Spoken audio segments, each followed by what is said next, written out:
Harrington. He's upstairs. Thank you. Your grandfather's in the living room with Mrs. Van Lyden. Rodney, come here. Ah, there's my father with two of his partners. A year later, this fellow was a drunk on Skid Row, and that chap was in jail for embezzlement. But your father survived.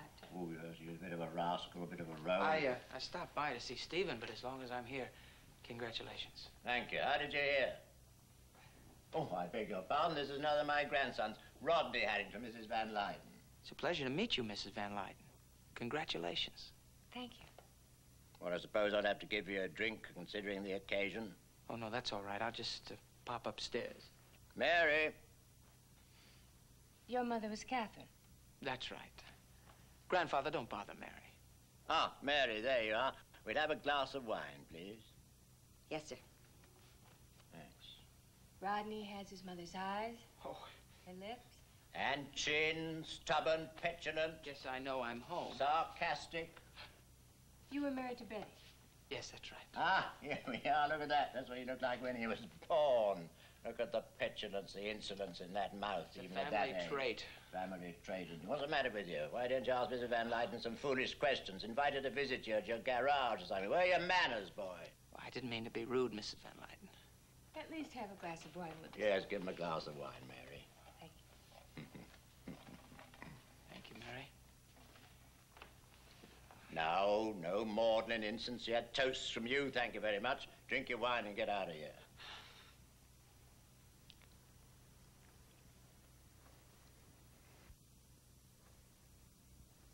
I left enough cold water for you.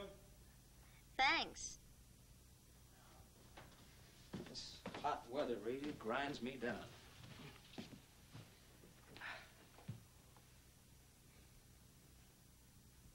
Stephen, why don't we go up into Canada for a week? The weather there is marvelous. I can't take a week off now. I've got 3 cases coming up, 2 appeals to take care of. Oh. Well, then how about a 3-day weekend up in Maine or someplace like that? We could go sailing and it would be a nice change. What do you think? Well, I can give you a definite maybe. Stephen, please. You're self-employed. You can't just take off like that. We've gotten away before. I didn't have these cases before. Then when can we go? Why are you pressing for us to go away? I'm not pressing, really. Well, you can go sailing in the bay. There are miles of beaches around here. Stephen, I want to get away. It's the heat. Mr. Peyton has nothing to do but plot and plan and manipulate. And we have our lives to live, Stephen. What's bothering you exactly? It's just that because of the terms of his will, I thought he brought Adrienne here to break up our marriage. I've worried myself sick about it. You know, I have told you several times the only reason I'm interested in Adrienne is to the extent she can help us. Willingly or otherwise, prove Peyton is incompetent. Except that it's not working out that way. I know when a man is being trapped by a woman. Now, you have worried yourself sick about that, haven't you? You think I made this all up? Yes, I do. I don't know quite how I can prove it to you, but I think you have conjured it all up.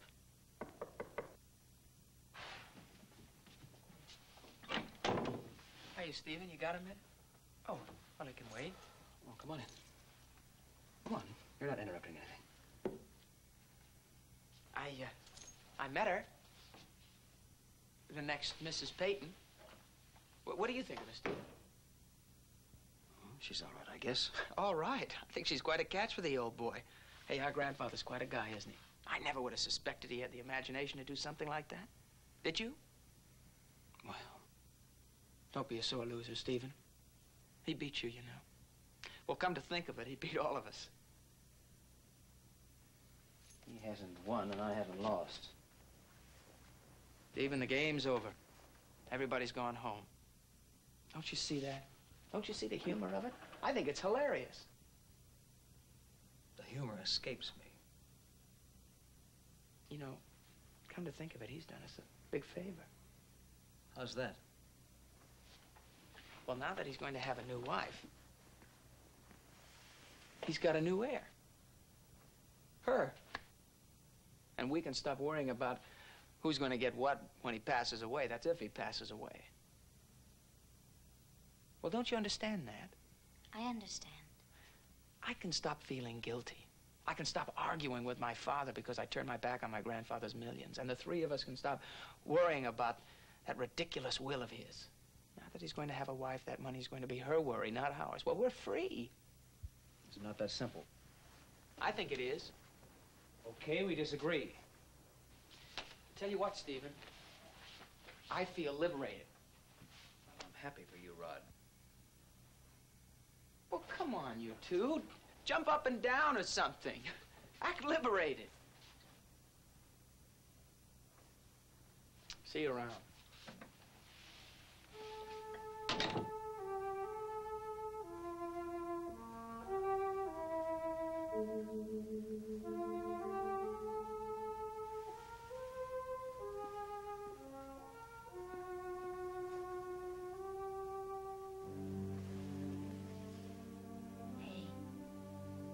Mr. Cord, look at Mrs. Cord.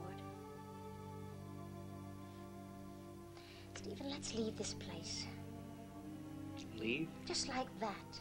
Well, that's quitting, isn't it? No, it can't be quitting if the game is over. Well, that's Rodney's way of putting it. I don't think Rodney should define our lives. Stephen, let me kiss you. I like that idea.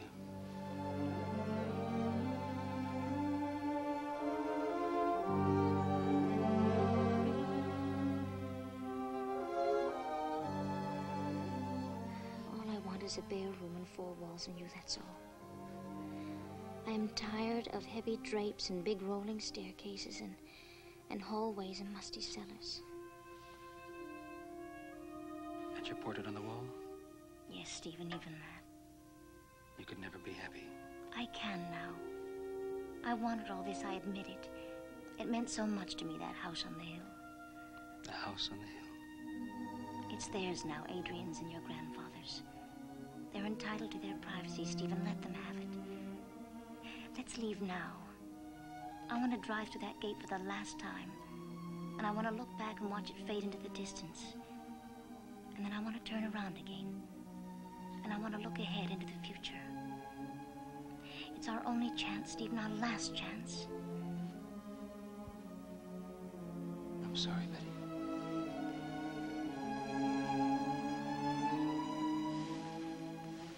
Why can't we leave, Stephen? We moved into this house for a reason. What's your reason? Yes, my reason. But you're my wife. But not your unthinking wife, your unfeeling wife. Why do I have to want to destroy Mr. Peyton too, Stephen? Why? We'll stay here, Betty. We'll stay here and we'll fight for what's ours.